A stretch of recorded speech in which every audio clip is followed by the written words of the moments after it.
Olá, espero que você esteja bem, que Deus te abençoe e seja bem-vindo a esse conjunto de vídeos que a gente vai fazer. Esse é o primeiro de uma série que, se Deus quiser, a gente vai fazer, falando sobre esse que o próprio Jesus fala, que é o Deus em nós, né? Jesus fala que Deus viria não somente estar conosco, mas estaria em nós, né? E essa figura da Trindade, é sobre ele que nós falaremos nessa série de vídeos.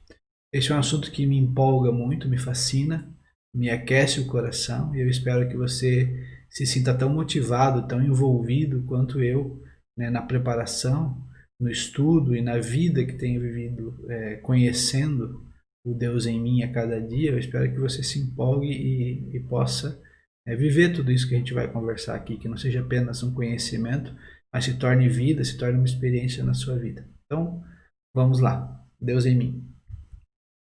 Primeira pergunta, então, é, né, quem é o Deus em mim? Nós temos o Deus Pai, Criador dos céus e da terra, que habita no seu alto e sublime trono no céu, aquele que Isaías viu assentado no trono, rodeado por anjos. Nós temos Jesus sentado à direita do Pai, né, reinando, governando, depois de ter descido a terra, se esvaziado da sua glória. Ele veio em forma humana, viveu entre nós, sofreu, morreu, ressuscitou e no seu corpo transformado foi levado aos céus. A palavra fala que onde estiverem dois ou três reunidos, Jesus está ali no meio deles. E nós cremos nisso. Mas Jesus também falou que era importante que ele fosse, e que se ele fosse aos céus, ele mandaria um outro encorajador, ou um outro consolador, ou um outro conselheiro, dependendo da sua tradução da Bíblia, que estaria conosco para sempre. Ele fala, ele está hoje com vocês e depois ele estará em vocês. E a gente crê que no Pentecostes, quando ele veio, né, a partir daquele momento, ele habita em nós. Não quero fazer muito suspense, né, mas estamos falando da pessoa do Espírito Santo. Aquele que o Francis Chan denominou o Deus esquecido. E eu espero que ao longo desses vídeos a gente torne, né, o Espírito Santo o Deus lembrado, o Deus conhecido, né, aquele que nós temos consciência o tempo todo que ele está não só conosco, mas em nós. Então vamos lá. O que é o Espírito Santo? Essa é uma pergunta importante, né? O que é o Espírito Santo? Eu vou dar aí alguns segundos para você pensar. O que é o Espírito Santo? Aí você pode estar pensando, né? Cara, essa pergunta não está muito correta, né? Talvez a melhor pergunta não seja essa, não seja o que é o Espírito Santo. E aí já entra num ponto importante que eu quero conversar com você nesse vídeo, nessa primeira conversa, nessa primeira aula, como você quiser pensar, né? A pergunta correta é quem é o Espírito Santo e não o que é o Espírito Santo. O Espírito Santo é uma pessoa, né? O Espírito Santo é o próprio Deus. E nesse primeiro vídeo a gente vai falar um pouco sobre isso, quem ele é. Nós vamos entender na Bíblia quem é o Espírito Santo. Francis Chan fala uma frase muito interessante no livro Deus Esquecido. Ele fala assim, se eu fosse Satanás e meu objetivo final fosse frustrar os propósitos de Deus e seu reino, uma das minhas principais estratégias seria levar os frequentadores de igrejas a ignorar o Espírito Santo. Isso é uma frase muito forte, né? Porque ignorando o Espírito Santo você ignora grande parte da obra redentora de Cristo. Jesus veio para nos perdoar, para purificar-nos dos pecados, para nos salvar, mas ele veio também para formar uma igreja, deixar um corpo aqui que manifestasse a glória, o poder de Deus, manifestasse, transformasse as pessoas ao caráter de Cristo. Isso só é possível com a operação do Espírito Santo. De forma que uma igreja que não tem o Espírito Santo é uma igreja, no mínimo, defeituosa. É uma igreja que não cumpre o seu propósito, é uma igreja que não vive aquilo que Jesus se sacrificou para que vivesse. O A.W. Tozer fala, se Deus tirasse o Espírito Santo deste mundo, boa parte daquilo que a igreja está fazendo prosseguiria como se nada tivesse acontecido e ninguém notaria a diferença. E essa é uma frase forte, né? O Tozer ele é muito incisivo naquilo que ele fala, E é realidade, né? Eu fico pensando, né? Se nós não tivéssemos o Espírito Santo, quanto nós faríamos? O que você faria no seu ministério, na sua vida com Deus, sem o Espírito Santo? E eu tomei uma decisão na minha vida, espero que você decida a mesma coisa. Eu não quero viver uma vida, eu não quero viver uma igreja, eu não quero viver uma vida cristã que possa ser vivida sem a operação do Espírito Santo. Eu não quero viver uma vida pelo meu próprio esforço, eu não quero viver uma vida só no âmbito natural, comportamental, ético. Eu quero viver uma vida que só seja possível com a operação, com a influência, com a direção do Espírito Santo. Porque foi assim a igreja de Atos e foi assim toda a igreja ao longo da história, que fez diferença, onde houve avivamento, onde houve transformação. E é esse o desejo de Deus, que nós vivamos uma vida totalmente guiada pelo Espírito Santo de Deus. O Tozer fala também, temos imitado o mundo, buscado a aceitação popular, inventado deleites para substituir a alegria do Senhor e produzido um poder barato e sintético para tomar o lugar do poder do Espírito Santo. Não há emoção, não há técnicas, não há nada que substitua a operação do Espírito Santo. Seja com poder quando ele desce e faz todos caírem, seja quando ele sobra como uma brisa suave. Há uma diferença na operação genuína do Espírito Santo no nosso meio. E é isso que a gente tem que buscar. E não se contentar com nenhuma imitação, com nada menos do que isso. Os nossos slides, né, o nosso material começa com essa figura que está aqui à nossa direita. E essa figura ela é uma representação de uma pomba, é um vitral, e ela está incluída nessa imagem. É a Basílica de São Pedro, se eu não me engano, no Vaticano. E aqui nós estamos vendo ainda um corte, né? Se você olhar a Basílica inteira, isso aqui quase se perde, né, no meio do tamanho disso aqui. Aqui tem uma pessoa, para vocês terem uma ideia da proporção do tamanho. Aqui tem uma pessoa e aqui está a figura. E eu gostei dessa imagem primeiro porque ela retrata, né, um dos símbolos principais do Espírito Santo, que é a pomba, mas também retrata que no meio desse monte de coisa quase não se vê aqui, né? Talvez passe despercebido, né, essa figura no meio de tantos detalhes, de tanta coisa assim. Talvez poucas pessoas que entram nesse lugar vão perceber que ali há uma pomba e que ela representa o Espírito Santo. Me parece que às vezes a nossa vida é assim também, no meio de tanta distração, de tantas coisas que a igreja, que a vida nos oferece, a gente mal percebe o Espírito Santo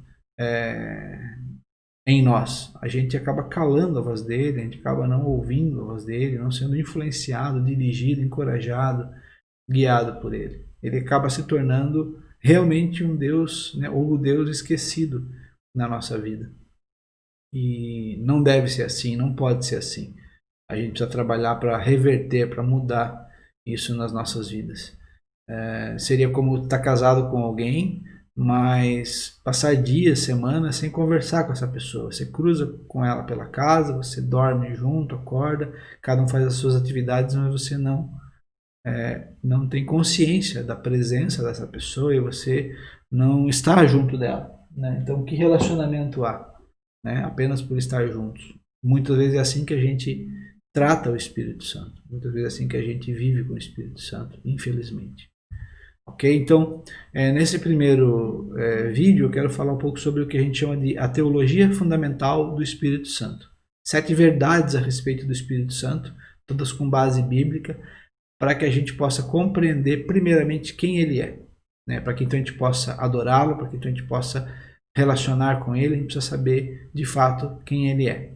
Esse material é baseado principalmente no livro do Francis Chan, O Deus Esquecido, e eu recomendo a leitura. Depois quero fazer uma resenha especificamente sobre ele, para não deixar esse vídeo muito longo, mas vale a pena, eu recomendo. Okay? Então, primeira verdade, o Espírito Santo é uma pessoa. Foi como a gente começou esse vídeo falando, né? Não é o que é o Espírito Santo, mas quem é o Espírito Santo. Ele é uma pessoa. E a gente vai entender que o Espírito Santo tem vontades, tem desejos, ele tem ideias, ele se entristece, ele tem emoções, ele se alegra, né? Então o Espírito Santo é uma pessoa como eu e você, no sentido de ter uma identidade, emoções, vontades, desejos, né? Então ele não é um poder, como alguns querem dizer, uma influência, uma coisa, né, um fogo, né, a gente tem vários símbolos para o Espírito Santo, o fogo, a água, a pomba, línguas de fogo, enfim, né, o vento, mas isso tudo são formas de compreender quem ele é ou de explicar algumas características dele. Mas de fato o Espírito Santo é uma pessoa no mesmo nível do Deus Pai, né, e do Deus Filho, né, do Deus Pai e de Jesus. Alguns chamam a terceira pessoa da Trindade. Eu não gosto muito porque parece que ele é o último, né? Tem o primeiro, o segundo e o terceiro. E se você analisar, talvez ele seja o terceiro olhando do ponto de vista dele. A Trindade tem essa coisa, né, de que um prefere o outro. Então, quando Jesus fala do Espírito Santo, ele coloca o Espírito Santo acima dele. Ele fala, ó, é melhor que eu vá para que ele venha. Jesus considera a presença do Espírito Santo melhor do que a própria presença dele. Assim como ele fala muito bem do Pai em relação a ele. Ele fala, eu só faço aquilo que o Pai me manda fazer. Então Jesus se coloca em último lugar e o Pai e o Espírito Santo acima. Mas o Pai coloca o Filho num lugar de honra. Ele fala, esse é o meu Filho amado, né, em quem eu tenho prazer, ouçam-no. E o próprio Espírito Santo nos lembra das palavras de Jesus. Então me parece que na Trindade existe isso, né? Um prefere o outro em honra. Um coloca o outro acima do outro. Então eu não gosto de pensar no Espírito Santo como a terceira pessoa, mas ele é uma das três pessoas que formam a Trindade. Eu prefiro pensar assim. Em João 14,17 fala, ele habita com vocês agora e depois estará em vocês. Só pode habitar, né, só pode estar com alguém uma pessoa. Um objeto não está com alguém, não habita, né? Quem habita são seres vivos. Então aqui é um texto falando do Espírito Santo não como uma influência, né? Não como um poder, mas como uma pessoa. Tá? Ele quer ter relacionamento conosco, ele não é um poder subordinado a nós para realizar aquilo que a gente quer, né? Nós que estamos sujeitos e subordinados à vontade dele e não o contrário. Ele não é uma ferramenta para fazer aquilo que a gente quer, né? E ele trabalha com o Pai e o Filho de forma conjunta, né? Em 2 Coríntios 13:14 a gente vai ler isso, né? A graça do Senhor Jesus Cristo, o amor de Deus o Pai e a comunhão do Espírito Santo sejam com todos vocês. Paulo constantemente fala das três pessoas da Trindade, né? E coloca todas no mesmo nível, claro que em funções muitas vezes diferentes, mas ele coloca, né, como nesse caso, Jesus, o Pai e o Espírito Santo, tratando os três como pessoas, né? Não faria sentido colocar a graça de Jesus, o amor de Deus e a comunhão do Espírito Santo, se o Espírito Santo não fosse uma pessoa e não fosse Deus. Ele coloca os três no mesmo nível. Aqui é importante observar isso. E aí vem o segundo item, né, o segundo ponto. O Espírito Santo é Deus. Assim como Jesus Cristo é Deus, assim como o Pai é Deus, o Espírito Santo também é Deus. E o texto de Atos 5, né, a história de Ananias e Safira, mostra claramente isso. Nesse texto, no começo, Pedro fala assim, você mentiu para o Espírito Santo quando guardou parte do dinheiro para si. E lá embaixo, mais na frente, ele fala, você não mentiu para nós, mas para Deus. Então ele usa o Espírito Santo e Deus como sinônimos, deixando claro que o Espírito Santo é Deus, né? Ele é o próprio Deus. Tá? Um terceiro item, o Espírito Santo é eterno e é santo. A gente vai ver várias referências sobre isso, né? O Espírito Santo é eterno, não há começo nem fim para o Espírito Santo, ele sempre existiu e sempre existirá. Não há um momento onde o Espírito Santo não existia e não há um momento onde o Espírito Santo deixará de existir. Gênesis 1, no começo, ali 1 e 2, fala, no princípio Deus criou os céus e a terra. Quando fala Deus aqui, é a Trindade, né? Esse nosso Deus em três pessoas criou os céus e a terra. A terra era sem forma e vazia, a escuridão cobria as águas profundas e o Espírito de Deus se movia sobre a superfície das águas. Aqui é um dos nomes do Espírito Santo. Nós vamos ver que tem mais de 20, 30 nomes para o Espírito Santo na Bíblia. Eu vou fazer um vídeo provavelmente falando sobre os nomes do Espírito Santo na Bíblia e o que eles revelam do caráter dele, dos atos dele, da vontade dele, assim por diante. Mas aqui o Espírito Santo é chamado do Espírito de Deus. Então, quando fala que o Espírito de Deus, está falando da pessoa do Espírito Santo. De forma que a gente poderia falar que a primeira pessoa da Trindade citada na Bíblia é o Espírito Santo. Né? Porque quando fala Deus ali, nós estamos falando do Deus Pai, Filho e Espírito Santo. Como um, quando ele fala façamos, né, o homem a nossa imagem, por exemplo, ele está falando, né, é Deus conversando consigo mesmo. Mas aqui especificamente aparece o nome do Espírito Santo, né, como aquele que se movia sobre a superfície das águas. Tá? João 14,16 fala, eu pedirei ao Pai e ele lhes dará outro encorajador, que nunca os deixará. Então ele é eterno e ele sempre estará conosco. Em Hebreus 9,14 fala, pois pelo poder do Espírito eterno, Cristo ofereceu a si mesmo a Deus como sacrifício perfeito. De novo aqui a gente pode ver as três pessoas da Trindade, né? O Espírito eterno, o Espírito Santo, né? Pelo poder dele, pela capacitação que o Espírito Santo de Deus deu a Cristo, que ele conseguiu se oferecer ao Pai como sacrifício por nós. Lembrando, tudo que Cristo fez como homem, ele fez no poder do Espírito Santo e não no seu próprio poder como Deus. A palavra fala que ele se esvaziou da sua glória, ele se limitou. Então tudo que ele fez, não fez como Deus, mas como homem, no poder, na influência, na direção do Espírito Santo. Como diz o Bill Johnson, se ele tivesse feito isso tudo como Deus, né, no poder de Deus, nós poderíamos ainda adorá-lo, imitá-lo, nós poderíamos ter toda a veneração a Cristo. Mas no momento que a gente percebe que Cristo fez tudo o que fez no poder do Espírito Santo, e ele depois enviou esse mesmo Espírito Santo a nós e disse que obras maiores do que as que ele fez nós faríamos no poder do Espírito Santo, então nós temos não apenas que adorá-lo, mas que imitá-lo e fazer tudo aquilo que ele fez. Então nós temos agora uma responsabilidade de agir como Jesus agiu. Amém? E além de ser eterno, ele é santo, né? Afinal a gente chama ele o tempo todo do Espírito Santo, né? Atos 1:4 fala, o poder do Espírito Santo o ressuscitou dos mortos. Ele é separado, né? Ele é único e há um propósito de ele estar em nós. Então, o Espírito Santo habita em nós, né? Logo o nosso corpo é um santuário sagrado, nós somos a habitação de Deus, o tabernáculo do Deus eterno.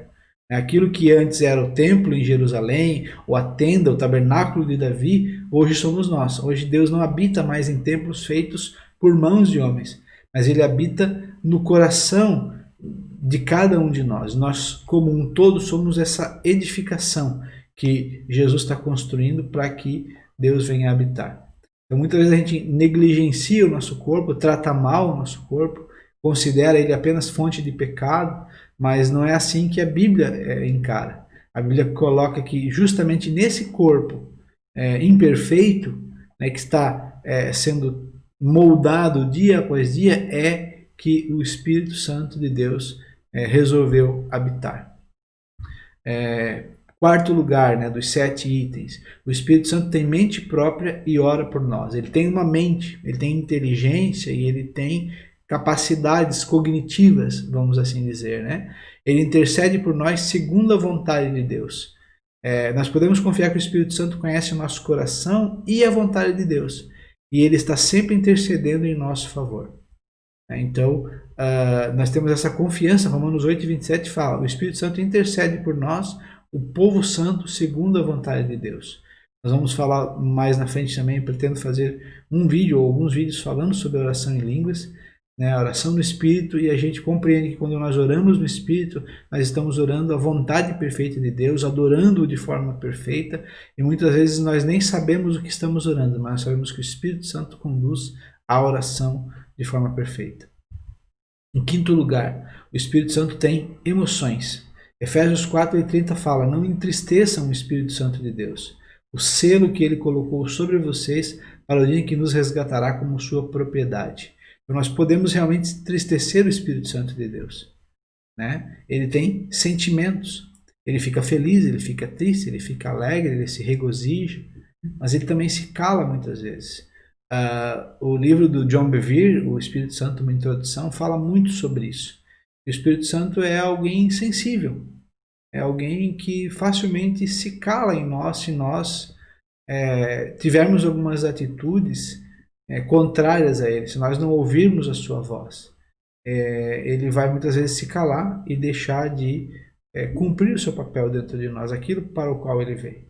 Então, há uma grande preocupação, deve haver uma grande preocupação em nós, e aqueles que conhecem o Espírito Santo, têm intimidade com ele, compreendem a gravidade de magoá-lo, de entristecê-lo, de calá-lo em nossas vidas. E essa é uma pergunta importante, né? Você já entristeceu o Espírito Santo alguma vez? Você já pecou? Você já teve alguma atitude para com o irmão ou para com Deus que o magoou, que o entristeceu e que o calou em você? Há um caminho de volta, de restauração, que é se reconciliar, que é pedir perdão a Deus, se arrepender e voltar, né, a ter essa comunhão, esse relacionamento com Ele. Há um caminho de obediência, de ouvir e fazer aquilo que Ele nos direciona a fazer. Ele nos impulsiona, Ele nos dirige, para que a gente possa ter sempre a voz dele falando em nosso coração. Mas há um perigo grande de apagar o Espírito Santo ou entristecer o Espírito Santo, como a palavra fala. Nós temos que ter muito cuidado com isso. Eu diria que quando você conhece o Espírito Santo na intimidade, ouve a voz dele, tem um relacionamento profundo com ele, isso vai fazer muito mais você viver em santidade, buscar a santidade e fugir do pecado, do que o medo da condenação. Nós sabemos que nós somos salvos pela graça e que nada pode nos separar do amor de Cristo.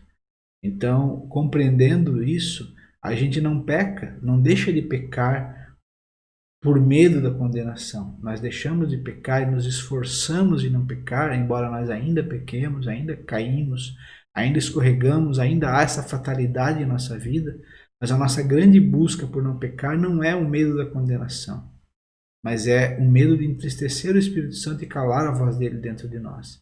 Esse é o grande motivador em buscar santidade e relacionamento com Deus. E isso muda tudo em nossa vida. Nós não somos mais legalistas, né? Querendo cumprir regras. Nós queremos um relacionamento com Deus. E esse relacionamento busca agradá-lo, para que ele possa sempre continuar falando ao nosso coração. Ouvir a voz do Espírito Santo é algo sensacional, é algo fantástico, é algo que muda tudo. E nós não queremos perder isso. Por isso nós cultivamos, nós nutrimos esse relacionamento com ele o tempo todo. Em sexto lugar, o Espírito Santo tem vontades e desejos próprios. Olha só que interessante o texto de 1 Coríntios 12, 11. Todas essas coisas, porém, são realizadas pelo mesmo e único Espírito, e ele as distribui individualmente a cada um como quer. A gente vai fazer um conjunto de vídeos também falando sobre os dons espirituais. É um assunto fantástico. Nesses vídeos a gente vai, além de falar sobre os dons, a gente vai fazer um teste, onde você vai descobrir que dons você tem, que dons o Espírito Santo colocou na sua vida. E já fique sabendo que se você tem dons na sua vida, não é porque você escolheu, porque você decidiu, mas foi porque o Espírito Santo escolheu. Então, em primeiro lugar, não fique com inveja dos dons dos outros. E em segundo lugar, se comprometa com esses dons, porque foi Deus que colocou, não foi você que escolheu. E se Ele colocou, é porque Ele quer que você desenvolva, que você dê frutos a partir dos dons que Ele colocou. Então, o Espírito Santo tem vontades e desejos próprios. Ele coloca dons em nós, ministérios, conforme Ele quer. A vontade dele é soberana e não a nossa vontade. Amém? Ele está no controle. Nós não podemos escolher os dons que nós recebemos, já falamos sobre isso, né? Não podemos determinar o que Deus fará por nosso intermédio ou por meio da igreja. É Deus que define isso. Nós somos servos, né? E aí é que o Francis Chan pergunta no livro, né? Você tem um plano para a sua vida, para a sua igreja, para o corpo de Cristo? Então ore como Jesus, não seja feita a minha vontade, mas a tua, Pai. Eu sei que tem um texto, né, em Coríntios 14, 1 Coríntios 14, se eu não me engano, que fala que nós devemos buscar os melhores dons. E quando a gente for falar sobre isso, a gente vai entender como é que é essa relação, né, de nós buscarmos os melhores dons, mas é o Espírito Santo que faz como Ele quer, né, e a oração de Jesus é que seja feita a vontade do Pai. A gente vai entender um pouco melhor isso. Não quero adiantar, só um spoilerzinho para você não perder o vídeo quando a gente for falar sobre os dons espirituais. E por último, o Espírito Santo é onipotente, onipresente e onisciente, que são características de Deus, né? Então, primeiro, ele é todo poderoso, né? Ele é onipotente, ele tem todo o poder. Não há nada que o Espírito Santo não possa fazer, não há nada que seja incapaz de fazer, né? Zacarias 4:6 fala, não por força nem por poder, mas pelo meu Espírito, diz o Senhor dos Exércitos. Então ele é todo poderoso. Depois ele é onipresente, ele está presente em todo lugar. Não há nenhum lugar onde a gente possa se esconder do Espírito Santo. Não há nenhum lugar onde ele não esteja presente. Em todos os lugares ele está, ao mesmo tempo. Então, o Salmo 139, 7 e 8 fala: é impossível escapar do teu Espírito. Não há como fugir da tua presença. Se suba aos céus, lá estás. Se desça ao mundo dos mortos, lá estás também. Isso pode, para alguns, gerar medo, ou ansiedade. Pô, não posso fugir do Espírito Santo. Mas também pode trazer segurança, alento para a gente. Não há nenhum lugar que você esteja que o Espírito Santo não esteja com você. Às vezes você pode sentir, ou achar que ele não está com você. Mas tenha certeza, onde você estiver, o Espírito Santo está com você. E ele conhece todas as coisas, ele é onisciente, ele compreende, conhece e sabe tudo. 1 Coríntios 2:10 fala: pois o Espírito Santo sonda todas as coisas, até os segredos mais profundos de Deus. A palavra fala que quem conhece o homem a não ser a mente do homem, e quem conhece a mente de Deus a não ser o Espírito de Deus. Então o Espírito Santo de Deus conhece a mente de Deus e ele nos revela os segredos mais profundos de Deus. O Espírito Santo é como se fosse o Google pesquisando, na base de dados, de conhecimento de Deus e revelando a nós a vontade de Deus. Novamente, a oração em línguas é uma forma de acessar os segredos mais profundos de Deus. A vida devocional, a vida em profundidade, o lugar secreto, a comunhão com o Espírito Santo vai nos levar a conhecer os segredos, os mistérios de Deus. Quando a palavra fala em segredos, ela não fala em coisas que Deus quer manter ocultas, mas ela fala em coisas que Deus quer revelar àqueles que o buscam com intensidade e com o coração. Sempre que a Bíblia fala em segredos, ela está falando em algo que Deus reserva. Como Jesus, quando falava as parábolas, ele queria revelar, mas queria revelar àqueles que buscam intensamente ele, na motivação correta. Então essas coisas estão disponíveis a nós, através do Espírito Santo. Isaías 40:13 fala: quem pode orientar o Espírito do Senhor? Quem sabe o suficiente para aconselhá-lo ou instruí-lo? Então, resumindo, o Espírito Santo é, em primeiro lugar, uma pessoa. Em segundo lugar, ele é o próprio Deus, ele é uma das pessoas da Trindade. Em terceiro lugar, o Espírito Santo é eterno e santo. Em quarto lugar, o Espírito Santo tem mente própria e ora por nós. Em quinto lugar, o Espírito Santo tem emoções. Sexto lugar, ele tem vontade e desejos próprios. E em sétimo lugar, o Espírito Santo é onipotente, onipresente e onisciente. E com isso a gente então fala dele, essa pessoa tão importante e que Jesus enviou no seu propósito eterno para habitar em nós. O W. Tozer fala o seguinte, para a gente fechar esse vídeo: uma vez exposto o nosso coração à verdade, se recusamos ou rejeitamos a obediência aos impulsos que ela desperta, bloqueamos os movimentos da vida dentro de nós, e se persistimos, entristecemos e calamos o Espírito Santo. Uma verdade foi revelada a nós hoje, Algumas verdades foram reveladas. E nós precisamos obedecer a essa verdade, viver de acordo com essa verdade revelada. Se nós nos recusamos a ouvir, o Espírito Santo se cala. Ele continua falando à medida que nós obedecemos aquilo que ele falou. Então, se hoje o Espírito Santo não fala ao nosso coração, nós precisamos pensar onde nós paramos de obedecer, onde nós calamos a voz do Espírito Santo. Nós precisamos voltar àquele ponto, nos arrependemos, pedimos perdão a ele e começarmos a obedecer para que ele continue falando ao nosso coração. Amém?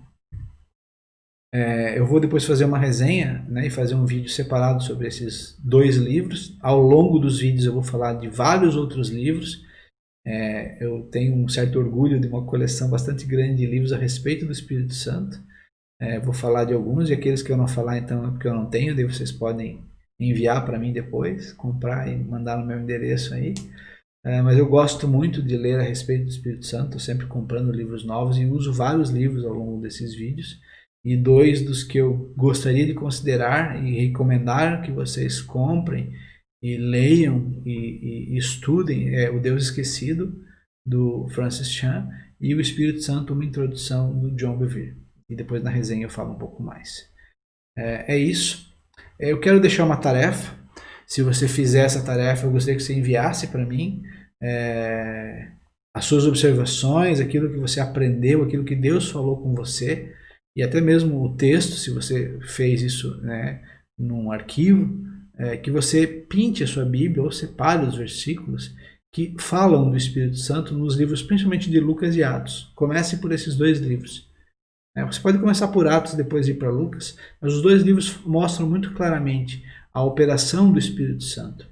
O livro de Lucas fala da operação do Espírito Santo na vida de Jesus, no ministério de Jesus, como ele foi dirigido pelo Espírito Santo, e o livro de Atos fala sobre como o Espírito Santo foi fundamental para a vida da igreja, o começo da igreja, a igreja primitiva, a primeira igreja. Então, eu até diria que o nome do livro de Atos não deveria ser Atos dos Apóstolos. Na minha Bíblia eu até mudei aqui o nome do livro. Fiz uma heresia aqui na minha Bíblia. Mas eu coloquei aqui uma pergunta, né? Atos dos Apóstolos ou Atos do Espírito Santo? Ou Atos dos Apóstolos dirigidos pelo Espírito Santo? Acho que seria um nome melhor para o livro de Atos. Mas eu queria que você fizesse esse exercício de pegar uma caneta e um lápis de cor vermelho e pintasse a sua Bíblia. Às vezes aparece diretamente o nome do Espírito Santo, às vezes aparece só uma influência dele, mas você vai ver claramente como ele vai conduzindo as coisas e dirigindo conforme a vontade dele. Essa é uma tarefa que ao longo desses vídeos você pode fazer no seu devocional, no seu tempo com Deus, e você vai ver o quanto o Espírito Santo foi fundamental na vida de Cristo e na vida da igreja e ainda é na nossa vida hoje. Ok? Aqui está o meu e-mail, se vocês quiserem entrar em contato comigo. E o endereço para o canal do YouTube nesses vídeos vão estar disponíveis. Que Deus abençoe e até o próximo vídeo.